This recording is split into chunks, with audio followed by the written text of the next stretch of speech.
अस्सलाम वालेकुम नाज़रीन। प्रोग्राम न्यूज़ टॉक में अवां खे चऊं था भलीकार। पंहिंजे प्रोग्राम में अॼु पहिरें हिसे में पाण ॻाल्हि ॿोल कंदासीं त सऊदी अरब ऐं पाकिस्तान जी बार बार वार्निंग जे बावजूदि यमन में जेके हौज़ी बाग़ी आहिनि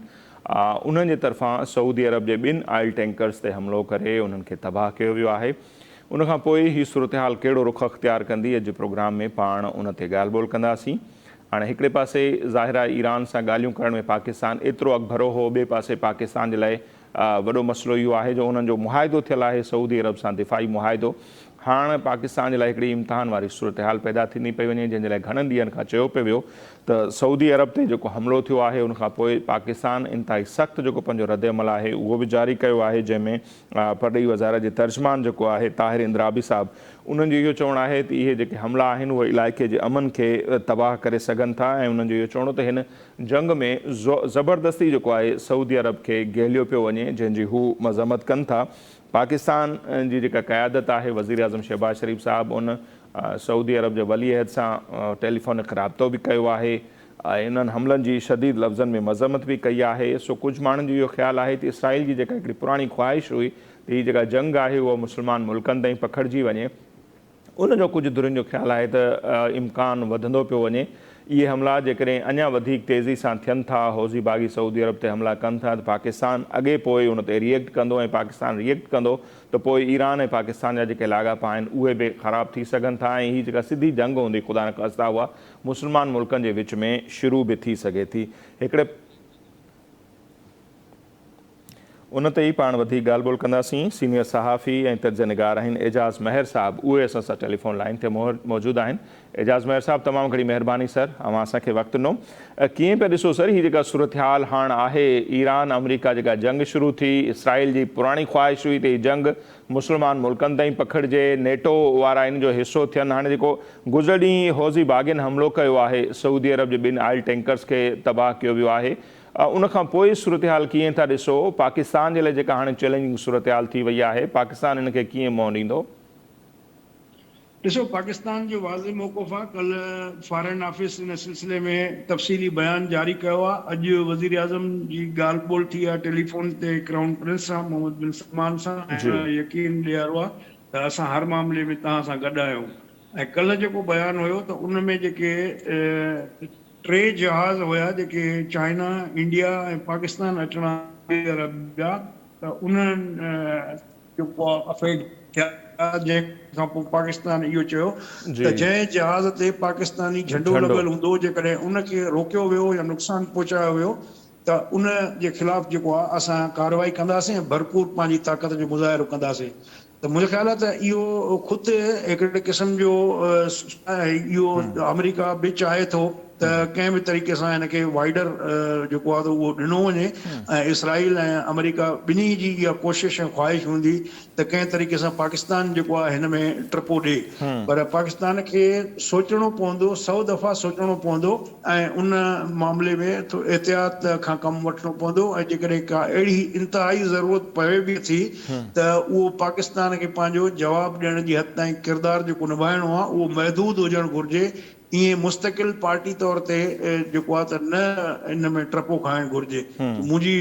इहा पर्सनल ओपिनियन आहे। सही, पर जेके हालतूं जुड़नि पियूं, जीअं मां पाण चयो त ख़्वाहिश त घणनि धुरियुनि जी इहा हुई त मुस्लमान मुल्कनि ताईं पाण में ई हू जंग उहा वधी वञे। सो हाणे जेकॾहिं हौज़ी बाग़ी चवंदा त असांजो बि घेराव कयो वियो आहे, असां उनजे रिएक्शन में था कयूं, त पोइ ईंदड़ जेके ॾींहं हूंदा उन्हनि जी केतिरी अहमियत आहे? हिकिड़े पासे आबनाए हॉर्मोज़, ॿिए पासे बाबुल मंदब, ऐं ॿई जेकॾहिं बंदि थियनि था त पोइ उनखे छा दुनिया बि ईअं बर्दाश्त कंदी, मिडल ईस्ट जा मुल्क बि वेही उनखे ॾिसंदा, या ईरान जे लाइ बि लॻे थो त अञा वधीक परेशानियूं ईंदड़ ॾींहंनि में वधण वारियूं आहिनि? ॾिसो, ॻाल्हि इहा आहे त हिन महिल ईरान जेसिताईं सदर ट्रम्प जेको आहे पंहिंजी ज़मीनी फ़ौज नथो लाहे तेसिताईं त ईरान जे लाइ को प्रॉब्लम कोन्हे। ऐं ईरान जेको आहे त तव्हां हिकिड़ी ॻाल्हि ॿी नोट कई हूंदी त अमेरिका जो फोकस जेको हाणे ही सेकेंड फेज़ शुरू थी आहे जुलाई में, त इन में अमेरिका जो सॼो फोकस जेको सदरन ईरान जो जेको नेटवर्क आहे उन ते आहे, ऐं उन जी पुलियूं ख़तमु करणु, उन जो जेको आहे सिविल नेटवर्क ख़तमु करणु, पाणी जा जेको मिठो कठो करण वारा प्लांट आहिनि उन्हनि खे तबाह करणु त इहा जेका सिचुएशन आहे त इन मां इहो शक वरी बि उभरे थो त थी सघे थो जेको अॻु में ट्रम्प साहब बयानु ॾिनो त असां खार्क बेट जेको आहे उन ते कब्ज़ो कयूं त खार्क बेट जेको आहे उन तां 90% तेल एक्सपोर्ट थींदो आहे ईरान जो त ईरान जेको हाणे पॉलिसी रखी आहे होसनि खे जेको चयो अथई त तव्हां बि अचो त उन जो मक़सदु इहो अमेरिका खे रियलाइज़ थो कराइणु चाहे त जेकॾहिं ईरान जो तेल न वेंदो त पोइ खिते मां कंहिं बि ॿिए मुल्क जो बि न वेंदो त बाबुल मंदब बिल्कुलु बंदि आहे ऐं हॉर्मज़ बि बंदि आहे इहे ॿई वॾा लंग आहिनि जेके बंदि आहिनि त हाणे हीअ त जेको हॉर्मज़ आहे 20% जेको आहे दुनिया जो तेल हितां वञे थो 7% जेको तेल सऊदी अरब वारे जेको बाबुल मंदब मां वञे थो त यकीनन परेशानी आहे अॼु यूरोपीय यूनियन बि इन ते सख़्तु एहतजाज कयो आहे ऐं तमामु घणो सख़्तु रिएक्शन ॾिनो आहे त ईरान खे इन ॻाल्हि जो ख़्यालु रखिणो पवंदो त ईअं न थिए त सभु हू पंहिंजी दुनिया खे मुखालिफ़ करे ऐं उन्हनि खे वरी इताद करण ते मजबूर करे त नेटो बि उन में शामिल थी वञे ऐं ॿिया मुल्क बि शामिल थी वञनि त मुंहिंजो ख़्यालु आहे त इहो ईरान जे लाइ बि हिकिड़ो वॾो चैलेंज हूंदो त उनखे बि जेको आहे सोचे सम्झी पंहिंजा कदम खणणा पवंदा त जीअं सभु उनजा मुखालिफ़ न मुतहिद न थी वञनि त इहो एहतियात उनखे करणो पवंदो बिल्कुलु ई हिकिड़े पासे जीअं पाण पाकिस्तान जो ज़िक्र कयूं पिया एॾो अहम किरदारु हाणे पाकिस्तान जे लाइ चैलेंज वधंदा था वञनि ॿिए पासे जेके कल्ह ख़बरूं आयूं आहिनि एजाज़ साहिब यकीनन मां ॾिठियूं हूंदियूं त B-1 बमबार जेके जहाज़ अमेरिका जा आहिनि जन हमला कया आहिनि ईरान जे कुझु इलाइक़नि ते उन्हनि जे लाइ ॿुधाए पियो त उन्हनि बरतानिया मां उॾाम कई आहे उन जे इलाइक़नि मां त पहिरें बरतानिया इन जंग जो हिसो न पियो थिए जेको अॻूणो वज़ीर आज़म हो त हाणे कुझु धुरियुनि जो ख़्यालु आहे त बरतानिया बि इन जंग जो हिसो थिए पियो ऐं ईंदड़ ॾींहंनि में उहा वारी ॻाल्हि त घणो इम्कान आहे त नेटो जा जेके ॿिया मुल्क आहिनि उहे बि किथे ईरान जे ख़िलाफ़ इन जंग में अमेरिका जो साथ न ॾियनि त पोइ सूरत-हाल कीअं जुड़ंदी ॾिसो न इहा ॻाल्हि त सभिनी जे लाइ सूट नथी करे न सॼी दुनिया में एनर्जी प्राइसिस वधंदियूं एनर्जी क्राइसिस पैदा थींदो ऐं जेको नओं बरतानवी वज़ीर आज़म आयो आहे त उन नारो ई इहो हयो आहे त मां एनर्जी कास्ट घटि कंदुसि ऐं पंहिंजे माण्हुनि खे रिलीफ ॾींदुसि त उन सिलसिले में जेको हिकिड़ी बेस उन यूज़ करणु ॾियनि था छो त ऑलरेडी उन ते मौजूदु आहे अमेरिकन प्रेज़ेंस मौजूदु आहे डेगा गार्शिया में बि जेको आहे त उहा बरतानिया जी बेस आहे उते बि अमेरिका मौजूदु आहे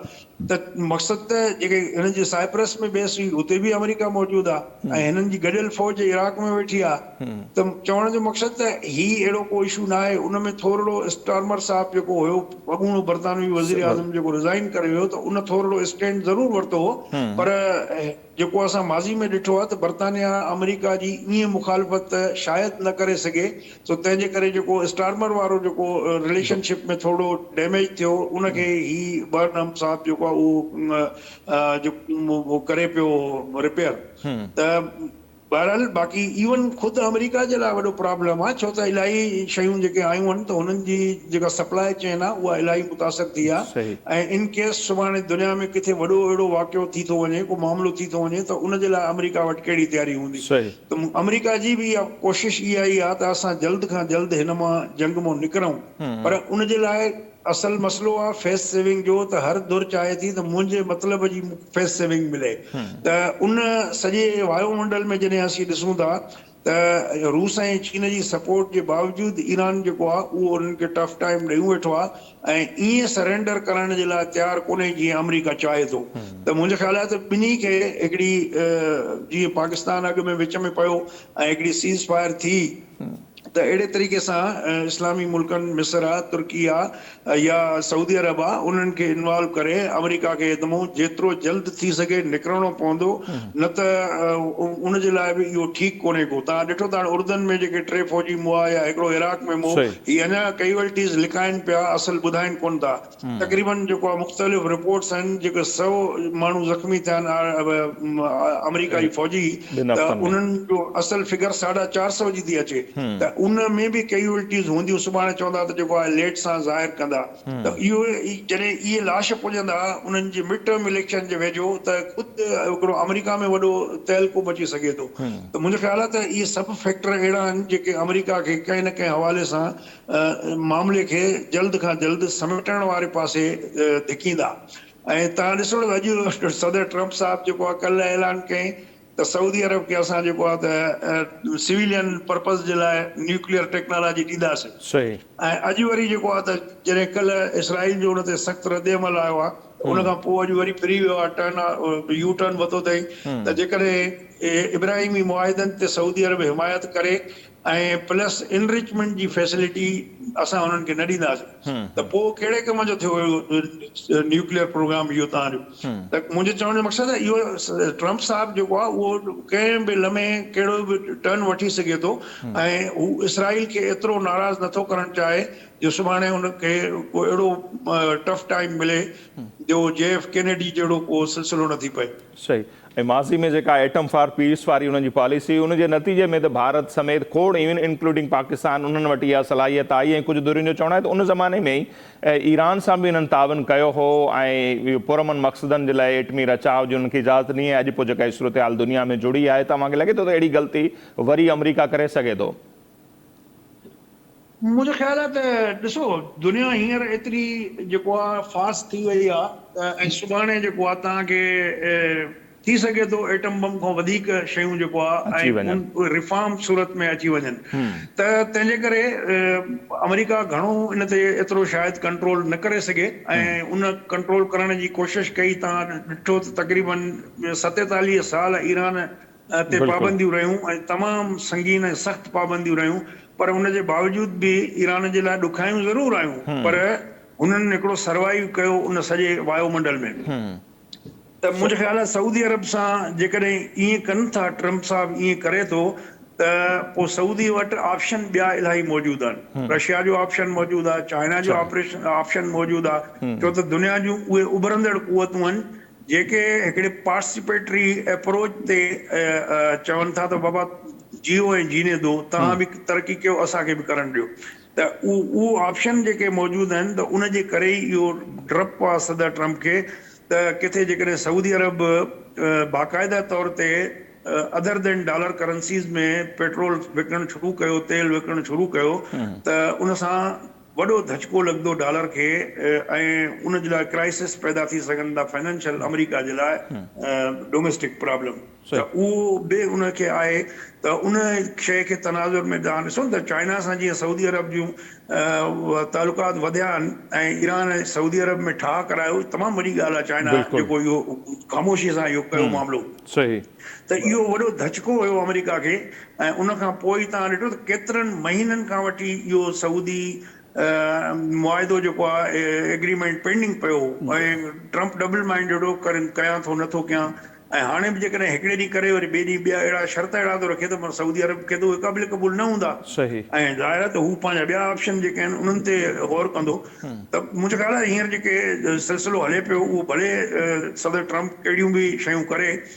सवाइ उनखे इनसाइड ट्रेडिंग जे ॿिए कंहिं बि मामले में एतिरो शायदि फ़ाइदो न मिली सघे। सही। अच्छा सर, वरी अचूं हिन जंग ते जेका जितां शुरूआति कईसीं थी, जेका पाकिस्तान परॾेही वज़ारत पहिरियां बि चैलेंज मतिलबु उन्हनि खे ख़बरदार कयो हौसी बाग़ियुनि खे, हाणे बि जेके बयान अचनि पिया पाकिस्तान जी क़यादत, जीअं मां पाण ॿुधायो शुरूआति में, राब्तो बि कयो आहे सऊदी वली अहद सां, त ईंदड़ ॾींहंनि में छा था ॾिसो त इहे राब्ता रुॻो सऊदी अरब सां हूंदा, यकीनन ईरान सां बि बैकडोर चैनल राब्ता हींअर बि हलंदा हूंदा, त इहे मामला रुकजंदा या ईंदड़ ॾींहंनि में अञा वधीक जेके आहिनि जेकॾहिं हमला थियनि था, जीअं पाकिस्तान चयो आहे त पाकिस्तान वारनि झंडनि ते जेके जहाज़ आहिनि उन्हनि ते हमिलो न थियणु खपे, त पोइ कीअं था ॾिसो सूरत हाल? ॾिसो मुंहिंजो ख़्यालु आहे त हुसीन खे बि इन ॻाल्हि जो आहे इदराक ऐं ईरान खे बि इदराक आहे त मे बी पाकिस्तान जी खपत घणी आहे। पाकिस्तान जा घणा जेको आहे टैंकर निकिरंदा, मे बी महीने में कोई 4, 5, 8, 10, त उन ते कंप्रोमाइज़ हू करे सघनि था। ऐं जेकॾहिं को एक्शन थियो बि सयूं त मूं उहो चयो त पाकिस्तान जो जेको रिस्पॉन्स हूंदो उहो महदूद हूंदो, उहो इवेंट बेस्ड जेको आहे थी सघे थो। बाक़ी ईअं पाकिस्तान जेको आहे उहो सफ़ा काहे न बीहंदो अनटिल ऐं अनलेस के सऊदी अरब में ते एॾो वॾो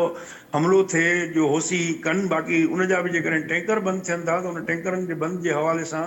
मूंखे नथो लॻे त को पाकिस्तान ईअं तकड़ में काहे पवंदो ऐं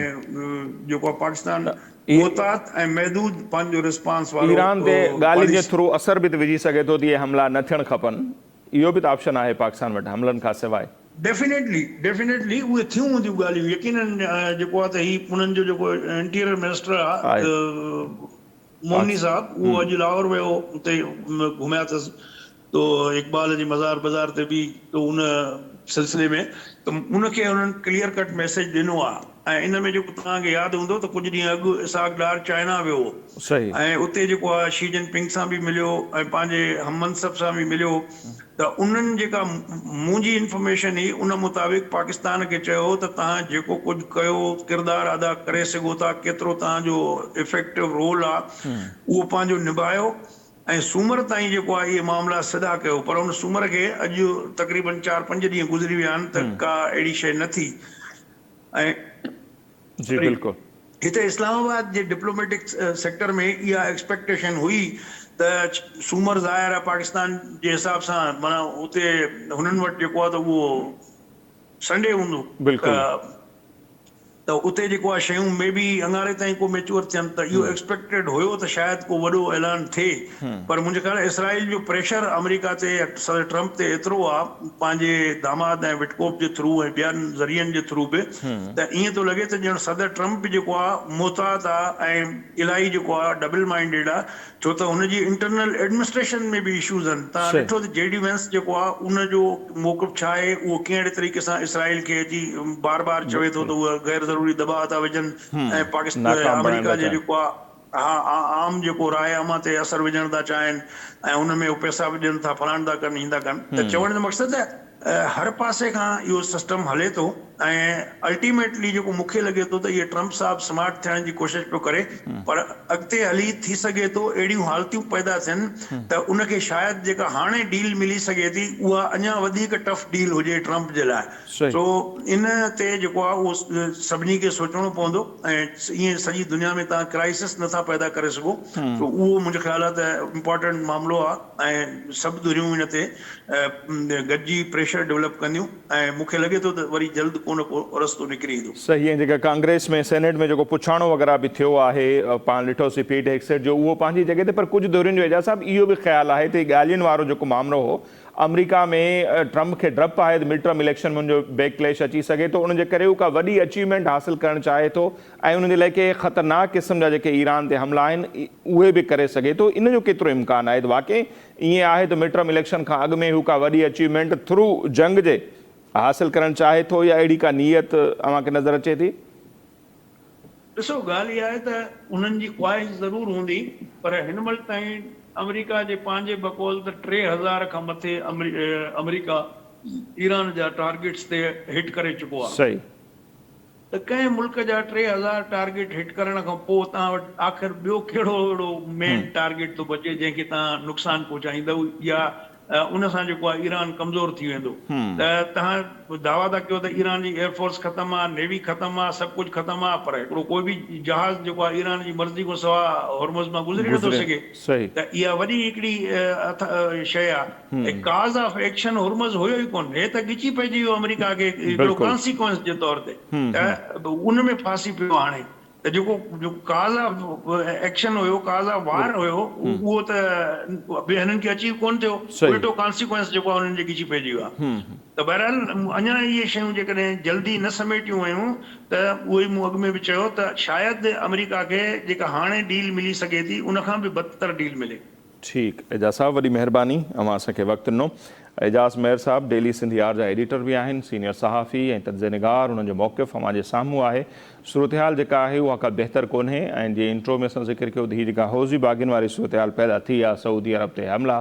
ख़ासि तौर ते उन्हनि जे ऑयल टैंकर्स ते हमला उन जे लाइ पाकिस्तान जा उन खां पोइ चैलेंजिस वधनि पिया ऐं पाकिस्तान यकीनन सऊदी अख़्तियारियुनि सां त राब्ते में आहे पर ईरान जे अख़्तियारियुनि सां बि राब्ते में हूंदो या कोशिशि हूंदी त इहे हमला रुकिजी वञनि ऐं ईंदड़ ॾींहंनि में इहा सूरतहाल का ख़तरनाक हद ताईं न पहुचे जेकॾहिं ईअं पहुचे थी त पोइ पाकिस्तान जे लाइ बि जवाबु ॾियणु ज़ाहिर लाज़मी थी वेंदो सूरतहाल जेको रुख़ अख़्तियार कंदी उन ते पाण ॻाल्हायोसीं ऐं अञा बि ॻाल्हाईंदासीं पर हिते वक़्तु पियो मुख़्तसिर ब्रेक जो ऐं ब्रेक खां पोइ पाण वापसि ईंदासीं पाकिस्तान जी जेका सूरतहाल आहे उन ते ॻाल्हि ॿोल कंदासीं ख़ासि तौर ते बलोचिस्तान में जेका अमन अमान जी इंतिहाई ख़राबु थींदड़ सूरतहाल आहे ऐं उते जेको इंतिहाई अफ़सोसनाक वाक़ियो पेश आयो एडिशनल सेशन जज जेके आहिनि उहे शहीद थी विया आहिनि पंहिंजे मुहाफ़िज़ समेत हिकिड़ो ॿियो एडिशनल सेशन जज ज़ख़्मी थी पियो आहे बलोचिस्तान जे मस्तोंग वारे इलाइक़े में सूरतहाल छा आहे उते कार्रवायूं बि हलनि पियूं थियूं सिक्योरिटी फोर्सिस जूं अमन अमान जे हवाले सां पर तंहिंजे बावजूदि बदमनी जा जेके वाक़िया आहिनि उहे ख़तमु थियण जो नालो न पिया वठनि ऐं गॾोगॾु जेका ॿी करंट पॉलिटिकल सिचुएशन आहे आज़ादु कश्मीर जी इलेक्शन उन ते बि ॻाल्हाईंदासीं पर मुख़्तसिर ब्रेक खां पोइ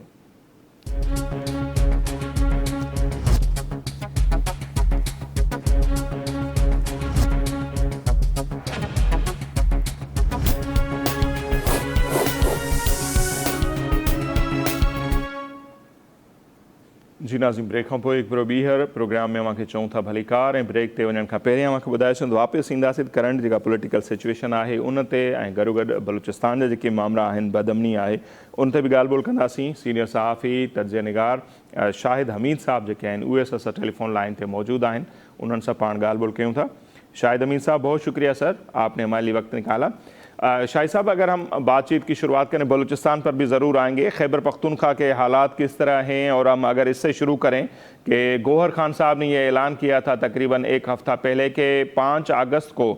3 साल मुकम्मल होने जा रहे हैं खान साहब की गिरफ़्तारी को, तो उस हवाले से तहरीक इंसाफ किसी तहरीक वगैरह के हवाले से तैयारियां कर रही है जो माजी से कुछ मुख्तलिफ होंगी, तो क्या कुछ चल रहा है, तैयारियां क्या है? क्योंकि हम देखते हैं कि मरकज़ तो तहरीक इंसाफ का खैबर पख्तूनख्वा, ये वहाँ पर उनकी सूबाई हुकूमत भी है, तो क्या तैयारियां चल रही हैं 5 अगस्त के हवाले से? जी बहुत शुक्रिया नसीर। यकीनन आपने बिल्कुल वजह फरमाया कि खान साहब की जो गिरफ्तारी है उसे 3 साल मुकम्मल हो गए हैं, वो 3 सालों से असीर हैं, और इस हवाले से जो तहरीक शुरू होने जा रही है वो एक मतलब फिर खैबर पख्तूनख्वा से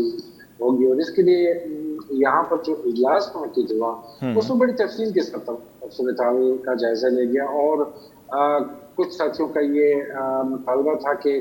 फौरी तौर पर हमें इस्लामाबाद की तरफ जाना चाहिए और बाकायदा तौर पर मुनज़्ज़म अंदाज में तहरीक शुरू करें। लेकिन अक्सरियत की राय ये थी कि बजाय इसके कि हम फौरी तौर पर इस्लामाबाद जाएं, हम यहाँ पेशावर में पहले एक जलसा करते हैं 5 तारीख को, और उस जलसे में हम अपने आइंदा लाइनमैन का ऐलान करेंगे। तो फिर उस पर इत्तेफाक किया गया, और अब 5 तारीख को यहाँ पर जलसा होने जा रहा है, और उस स्टेडियम क्रिकेट स्टेडियम में होने जा रहा है कि जो खान साहब के नाम से मंसूब है। एक तो ये हैरानकुन बात है कि क्रिकेट स्टेडियम में ये जलसा होगा, हालांकि आप जानती हैं कि ये हुकूमत और ये लोग इसकी मुखालफत करते आए हैं, लेकिन अब खुद ये जलसा करने जा रहे हैं उसी क्रिकेट स्टेडियम में, और उस क्रिकेट स्टेडियम का भी इन्होंने खान साहब के नाम पर रखा था। अब बात कैसी है, वहाँ पर जलसा करेंगे और वहीं पर फिर आइंदा का लाइमल भी देंगे, क्योंकि आप जानते ही हैं कि अलीमा खानम साहिबा ने ऐलान किया है कि अगर खान साहब की रिहाई ना हुई, या अगर उनके लिए उनकी रिहाई के हवाले से तहरीक की राह में रोड़े अटकाएंगे, तो हम खैबर पख्तूनख्वा बंद कर देंगे। तो जाहिर है खैबर पख्तूनख्वा तो उनके बस में है, जो चाहे वो कर सकते हैं, लेकिन यह पता चलेगा 5 अगस्त को कि वो क्या करने जा रहे हैं। बिल्कुल, और हमने देखा कि इस्लामाबाद में तो डिस्ट्रिक्ट अदालत जो हैं वो सोहेल आफरीदी साहब के वारंट भी वहाँ पर जारी हुए हैं इदारों के हवाले से, जो उनकी स्टेटमेंट थी उस केस में। जी बिल्कुल, वो चूंकि उनके वारंट जारी है, लेकिन जाहिर है कि अगर कोई इस तरह की सिचुएशन बनी कि उन्हें इस्लामाबाद की तरफ मार्च करना है या जाना है, तो जाहिर है कि फिर वो उससे पहले जो भी इंतजाम करेंगे, अदालत में पेश होते हैं, जो भी वटेवर जो तरीक़ेकार अख्तियार करेंगे, वो यकीनन उसका वो करेंगे। और इसमें यह है कि आपने तैयारियों की भी बात की, तो आज भी इस वक्त भी जब हम बात करें तो सीएम हाउस में गुज़श्ता 3 से 4 घंटों से एक इजलास जारी है, जिसमें वज़ीर आला साहब खुद मौजूद हैं, सूबाई वज़रा मौजूद हैं, मुशीर हैं, मामून ख़ुसूसी हैं, तमाम वहाँ पे मौजूद हैं, और इसी हवाले से मामलात को डिस्कस किया जा रहा है। कल सूबाई काबीना का इजलास होना था, वो मुलतवी कर दिया गया है। कल सूबाई असम्बली का इजलास होना था, वो मुलतवी कर दिया गया है, ताकि फोकस इस जलसे की तैयारियों पर रहे। और साथ साथ में आप जानती है कि नाराज अरकान का एक इशू मौजूद है, तो उनके साथ भी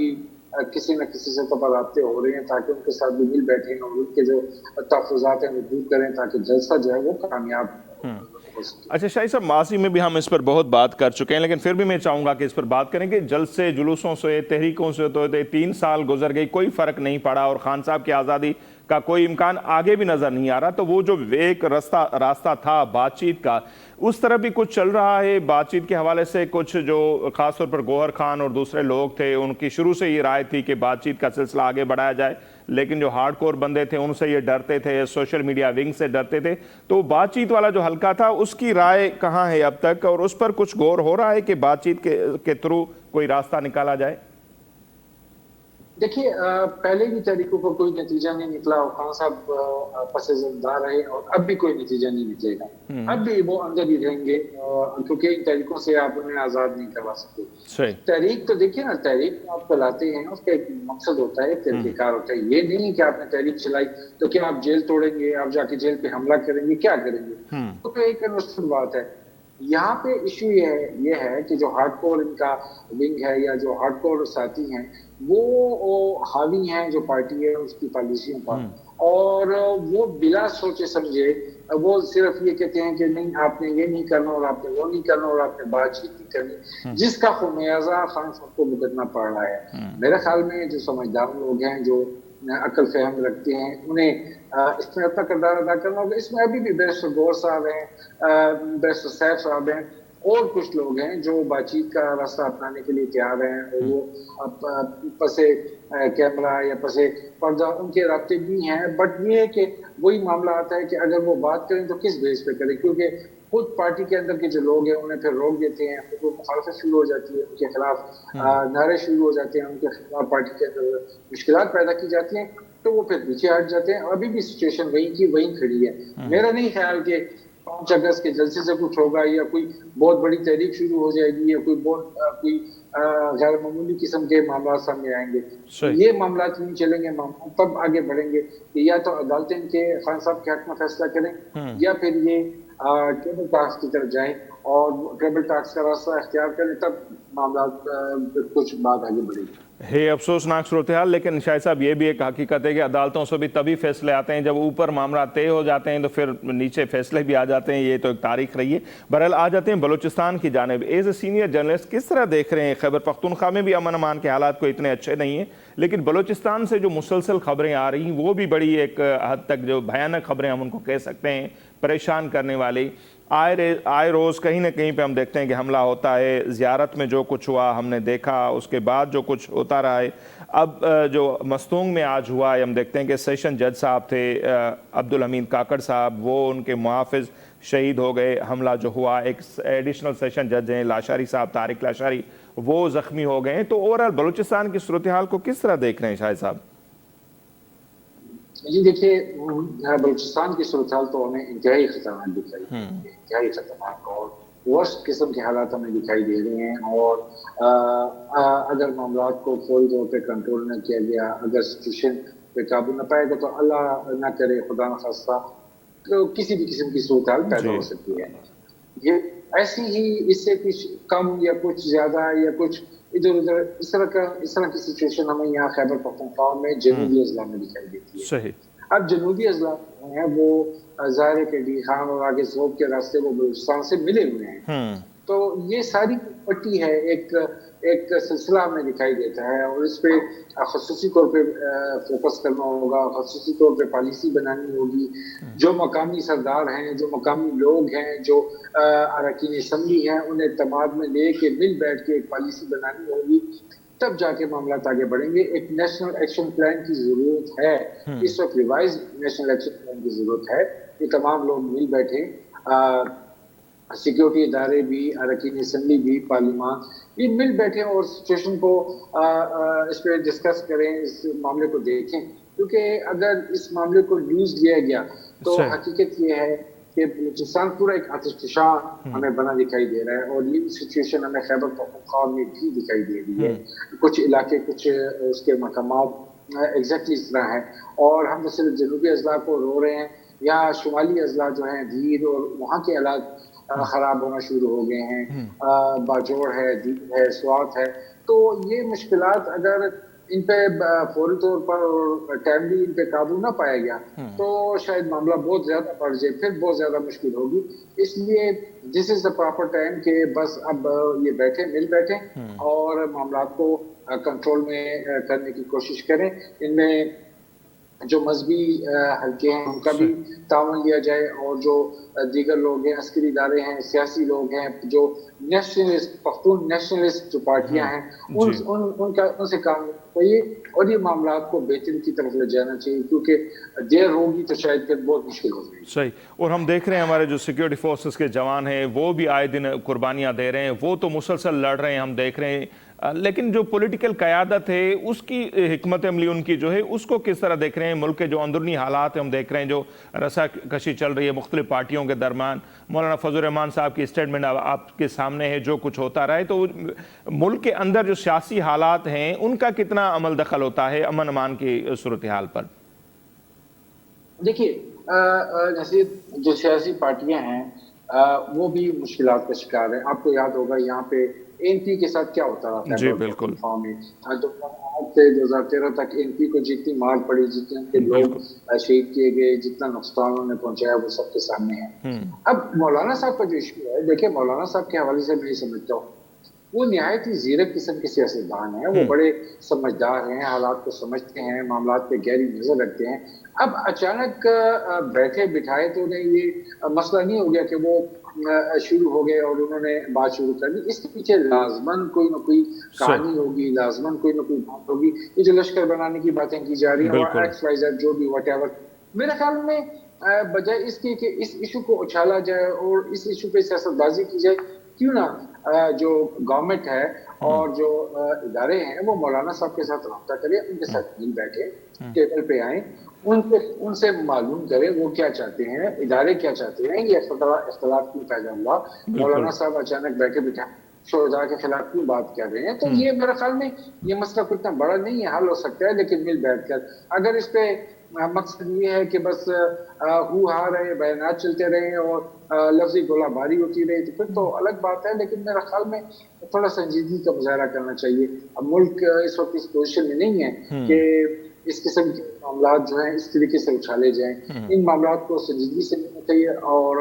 مل بیٹھ کے معاملات کو حل کرنا چاہیے تاکہ مشکلات میں کمی لائی جا سکے. کیونکہ خدا نخواستہ کسی ایسی اسٹیج پہ ہم نہ پہنچ جائیں کہ جہاں معاملات کنٹرول سے باہر ہو جائیں، پھر کیا کریں؟ بالکل ہے افسوسناک صورتحال. لیکن شاہ صاحب یہ حقیقت ہے نا، آزاد کشمیر کے حوالے سے جو کچھ ہم دیکھ رہے ہیں، وہاں جو حالات بنے ہوئے ہیں، جوائنٹ ایکشن کمیٹی کو ہم بین کر دیتے ہیں، بلوچستان کے حالات ہمارے سامنے ہیں، خیبر پختونخوا کے حالات ہو گئے. مولانا فضل الرحمان صاحب کا آپ نے ذکر کیا کہ ماضی میں جن کا اتنا زبردست کردار رہا ہے پاکستان کی سیاست کے حوالے سے، مذہبی معاملات کے حوالے سے، آپ اگر ان کو بھی سائیڈ لائن کر دیتے ہیں تو پھر تو صورتحال مزید خدا نخواستہ خراب ہی ہو سکتی ہے. اور کچھ لوگ اس کو یوں بھی دیکھ رہے ہیں کہ شاید PDM میں شامل جو بھی پارٹیز تھی اب وہ اقتدار میں ہیں سوائے مولانا فضل الرحمان صاحب کے، اس لیے بھی شاید ان کو کوئی گلا شکوہ ہے اور شکایت کر رہے ہیں. آپ کو بھی یہی لگتا ہے کہ اس کے پیچھے یہ بھی صورتحال ہو سکتی ہے جس طرح ان کو نظر انداز کیا گیا؟ دیکھیں یہ بات ہے اور کسی نہ کسی سطح پر ضرور موجود ہے، کیونکہ ان کے ساتھ جو وعدے کیے گئے، ان کے ساتھ جو معاملات ہماری معلومات کے مطابق جو طے کیے گئے وہ شاید ان پہ عمل درآمد نہیں ہو پایا. پھر آپ جانتے ہی ہیں 2024 کے جو انتخابات تھے، ہم تو دیگر پارٹی کی بات کرتے ہیں نا، لیکن یہاں PTI تو اپنی بات کرتی ہے 47 اور 45 کی. یہاں خیبر پختونخوا میں کیا سچویشن ہے؟ مولانا صاحب کو پہنچا جو ان کی پارٹی کو نقصان پہنچا، تو اس پہ بھی بات ہونی چاہیے نا. مولانا صاحب تو یہ ساری باتیں کرتے ہیں کہ پھر آپ آئیں نا اس پہ بھی بات کریں کہ کیا ہوا میرے ساتھ اور کس طریقے سے میری سیٹیں کم کی گئی، کس طریقے سے مجھے نقصان پہنچایا گیا. تو ان ساری چیزوں کو، ان سارے معاملات کو آپ کو لیں تو پھر تو میرا خیال میں معاملات کلیئر ہو جاتے ہیں. میں اسی لیے کہتا ہوں کہ بجائے اس کے کہ آپ کو مولانا صاحب کو تنقید کا نشانہ بنائیں، وہ آپ کو تنقید کا نشانہ بنائیں، وہ جلسوں میں کھڑے ہو کے آپ کے خلاف بات کریں، آپ ان کے خلاف بات کریں، تو کیوں نہیں آپ مل بیٹھتے ہیں اور معاملات کو سہولت کے ساتھ طے کرتے ہیں؟ گورنمنٹ از دیئر، وزیر اعظم صاحب ہیں، ان کے پاس ٹیم ہے، میاں نواز شریف جیسے لوگ موجود ہیں جو کہ ایک حیثیت رکھتے ہیں. ظاہر ہے وہ 3 ٹائمز کے پرائم منسٹر ہیں، وہ ایک پارٹی کے ہیڈ ہیں، ان کے ہیڈ تو بار کیا کوئی ہیں. آصف علی زرداری صاحب جو پریزیڈنٹ آف پاکستان ہیں وہ نہایت ہی سمجھدار قسم کے سیاسی سمجھ رکھنے والے انسان ہیں. تو میرے خیال میں ان بڑی شخصیات کو انوالو ہونا چاہیے اور یہ معاملہ حل کرنا چاہیے، کیونکہ یہ کسی کے مفاد میں نہیں ہے. اس طریقے سے جو کیچڑ اچھالا جا رہی ہے کسی کے بھی مفاد میں. اور ماضی میں ہم بلوچستان کے حوالے سے اگر ذکر کریں تو زرداری صاحب کے دور میں آپ کو یاد ہوگا کہ آغاز حقوق بلوچستان کا آغاز ہوا تھا، پھر ایک اچھا ماحول بن رہا تھا. پھر جیسے مالک بلوچ صاحب جو ایک CM رہے ہیں، ان کی اسٹیٹمنٹ آپ کے سامنے ہے کہ وہ باہر بھی گئے، بات چیت بھی کی، لیکن پھر وہ آگے نہیں بڑھ سکی. تو کیا ابھی بھی اس بات کا امکان ہے کہ پولیٹیکل قیادت کو اگر اسپیس دیا جائے، وہ بات چیت کرے تو خیبر پختونخوا ہو، بلوچستان ہو، وہاں صورتحال بہتر ہو سکتی ہے؟ دیکھیے میں یہ سمجھتا ہوں نصیر کہ جو سیاسی ڈائلاگ ہے اس کی ضرورت تو ہر جگہ رہتی ہے اور ہر موقع پہ رہتی ہے. اور اگر ایسا نہ ہوتا تو پھر تو سیاستدانوں کو اور پولیٹیکل پارٹیز کو ایلیمینیٹ کر دیا جائے، بین کر دیا جائے. لیکن ان کی ضرورت ہے اور سیاسی جو لوگ سمجھ بوجھ رکھتے ہیں، جو فہم و فراست رکھتے ہیں، ہمارے ملک میں ایسے संजीदा लोग मौजूद हैं उनको यूटिलाइज करना चाहिए, उनके साथ बात करनी चाहिए, उनको एक टेबल पे लाना चाहिए, वज़ीर-ए-आज़म साहब को कन्वीन करना चाहिए, प्रेसिडेंट साहब को उनके साथ बैठना चाहिए, मामलात को संजीदगी से लेना चाहिए, क्योंकि मुश्किलात दिन ब दिन बढ़ रही हैं। सिर्फ सियासी मामलात नहीं है, बिल्कुल। लॉ एंड ऑर्डर का मसला है, हमारे मुल्क को माशी मुश्किलात का सामना है। ऐसे ही तो आखिर कब तक ऐसा चलेगा? आखिर कब तक चलेगा? मामले को आप संजीदगी से ले लेना चाहिए। और लोग यही कह रहे हैं ना शाहिद साहब कि अगर आप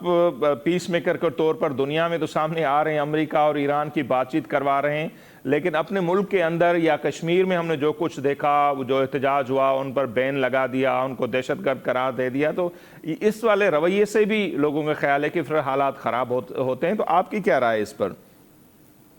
देखिए, मैं जो कश्मीर का इशू है वो एक बात हमें जरूर समझनी चाहिए कि वहाँ हुकूमत पीपल्स पार्टी की थी और मेरा ख्याल में पीपल्स पार्टी ने जो है वो मामला थोड़ा नरम लिया, इजी लिया, जिसकी वजह से ये मामला एक्सट्रीम को पहुंचा। और देखिए, ऐसे जब हालात पैदा होते हैं तो उसमें जो एक्सटर्नल एलिमेंट है वो जरूर इन्वॉल्व होता है, और क्योंकि ज़ाहिर है वो की ताक में होता है, वो जरूर इन्वॉल्व होता है और अपना फायदा लेने की कोशिश करता है। तो अगर ये कहा जाता है कि एक्सटर्नल एलिमेंट है वो फायदा ले रहा है, तो ये कोई अचंभे की बात नहीं है। अलबत्ता ये है कि अब भी मैं ये समझता हूँ कि उनमें भी कुछ ऐसे लोग होंगे जो चाहते होंगे कि मुज़ाकरात की राह निकले ताकि मुश्किल खत्म हो। और आप जानती हैं कि अब वहाँ पे इलेक्शन भी शायद टुकड़ों में होगा, 2-3 फेजेस में किया जाएगा, तो वो एक अलग कहानी है। अब आप एट द 11th आवर आकर आपने ऐलान कर दिया, वहाँ के इलेक्शन कमीशनर साहब ने दिए, तो अब फेजेस में किया जाएगा, तो नई से नई किस्से कहानियां गढ़ी जा रही हैं। मेरा ख्याल में मामलात को कंट्रोल करने के लिए वहाँ वो कश्मीर और ये सारे मामलात के लिए मेरा ख्याल में मियाँ साहब, बड़े मियाँ साहब जो है नवाज शरीफ साहब, प्रेसिडेंट साहब, वज़ीर-ए-आज़म साहब, जो उनकी टीम है, जो पीपल्स पार्टी के संजीदा लोग हैं, जमात इस्लामी है, JUI है, अवामी नेशनल पार्टी है, बलूचिस्तान की जमातें हैं, चकजई साहब है, PTI के जो संजीदा लोग, इन सबको मिल बैठकर मुल्क की खातिर मिल बैठकर मामलात को देखना चाहिए, मामलात को संजीदगी से लेना चाहिए, ताकि ये जो मसाइल हैं, भले कश्मीर में है, भले बलूचिस्तान में है, खैबर पख्तूनख्वा में है, कहीं पर भी है, हल करना चाहिए। क्योंकि अगर ये सिचुएशन रही तो फिर ये तो नहीं रखनी चाहिए कि लाहौर और कराची और बात जो है वो पुरअमन रहेगा। ये आग तो फिर बढ़ती भी और फैलती भी है, पहले भी फैली थी। आप जानते हैं कि 2008 से 13 तक हम किन हालात से दो चार है, तो क्यों उस आग को हवा दे रहे हैं कि वो आग फिर फैले और फिर सबका नुकसान करे। ठीक है शाहिद अमीन साहब, बहुत शुक्रिया। और बिल्कुल बजा फरमा रहे हैं कि यही है कि मुख्तलिफ जो लीडर हैं, क़यादत कर रहे हैं मुख्तलिफ पार्टियों की, उनको आगे आना पड़ेगा, उनको बातचीत करनी पड़ेगी, और जो मसाइल का हल है, इतनी बड़ी जब जंग चल रही है, इतनी बड़ी जंग हले पई ईरान अमरीका जी, उहा भी ॾिसूं पिया त आख़िर बार बार डिमांड ॻाल्हियुनि जी थिए पई, ॻाल्हियुनि सां ई रस्ता निकिरनि पिया, गोलियुनि सां, बम बारूद सां। त दुनिया में शायदि कॾहिं किथे को अमन थियो हुजे जो हिते थींदो, पर ॾिसूं था छा थिए थो। ॻाल्हियुनि जा बि बार बार दौर थिया आहिनि, इहा बि हिकिड़ी हक़ीक़त आहे जो उहे ॻाल्हियूं पोइ अॻिते नथियूं वधनि, पोइ उन सां बि मसइला थिया आहिनि, पर वरी बि रस्तो इहो हिकिड़ो ई आहे ॻाल्हियुनि वारो, उन सां ई शायदि मुल्क में अमन क़ाइमु थी सघे, शायदि न बल्कि यकीनी तौर ते ॻाल्हियुनि सां ई को न को रस्तो निकिरी सघे थो। जेका इंटरनेशनल सूरत हाल आहे, आलमी लेवल ते जंग असांजे ईअं खणी चओ त दरवाज़े ते अची बीठी आहे, ईरान ते जंग बीठी आहे, ख़ुदा न ख़ास्ता ईरान नाकाम थी वञे थो त जेके थ्यूरीज़ हलनि थियूं, त उनखां पोइ पाकिस्तान जो ख़ुदा न ख़ास्ता वारो अची सघे थो। त अहिड़े माहौल में हाउस एंड ऑर्डर हुजणु, पंहिंजे मुल्क जा अंदरूनी जेके हालात आहिनि उहे बहितर हुजणु तमामु घणो ज़रूरी आहे। नाज़रीन, अॼु जो असांजो ई प्रोग्राम हिते ई पंहिंजे पहुचे ते पुॼाणी ते ॾींदा इजाज़त। अल्लाह निगहबान।